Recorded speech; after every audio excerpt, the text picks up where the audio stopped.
నమస్కారం. BDS news తెలుగుకి సుస్వాగతం. నగదును లాక్కేవెళ్లారు.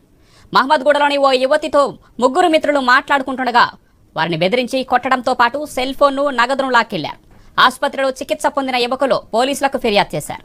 దీంతో రంగంలోకి దిగిన పోలీసులు రౌడీ షీటర్ రహీంతో పాటు మరో 5 యువకులతో 2 మైనర్లను అరెస్ట్ చేసి రిమాండ్కు తరలించారు.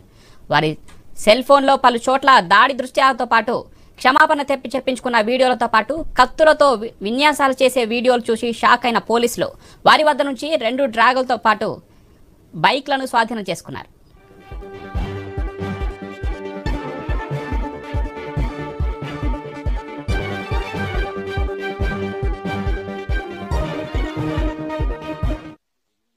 రాత్రి 12:30 గంట మధ్యలో మనకు పోలీస్ స్టేషన్ ఒక కంప్లైంట్ వచ్చింది. ఒక అబ్బాయి గౌతమ్ అనే అబ్బాయి వచ్చి ఇట్లా మా మీద కొంతమంది వ్యక్తులు అటాక్ చేసి మా సెల్ ఫోన్ తర్వాత ఒక 1000 రూపాయలు లాక్కొని వెళ్లారని చెప్పి కంప్లైంట్ రావడం జరిగింది. ఇమ్మీడియట్ గా 2 టీమ్స్ ఫామ్ చేసి ఎక్కడ జరిగింది అనేది పరిశోధన చేస్తే వీళ్ళు అక్బర్ హోటల్ దగ్గర ఈ పిల్లలు గౌతమ్ అండ్ హిజ్ ఫ్రెండ్స్ ఒక 4, అందులో ఒక అమ్మాయి కూడా ఉంది. వాళ్ళందరూ ఎగ్జామ్స్ లో వాళ్ళకు ఒక అమ్మాయి కొద్దిగా సరిగా మార్కులు రాలేదనే డిస్కషన్ జరుగుతూ ఉంటే దాదాపు 8 మంది ఈ యూత్ మొహమ్మద్ రహీం బేగ్ ఆధ్వర్యంలో ఈ లీడర్షిప్ లో మొహమ్మద్ షేక్ హుసేన్, మొహమ్మద్ సమీర్, సయ్యద్ అహ్మద్ పాషా అలియాస్ అషీర్, వసీయుద్దీన్, ఇంకొక అతను పారిపోయింది. అతను తర్వాత ఇంకొక 2 CCL అంటే మైనర్ పిల్లలు, వీళ్ళందరూ కలిసి వాళ్ళను మొట్టమొదట అటాక్ చేయడం జరిగింది.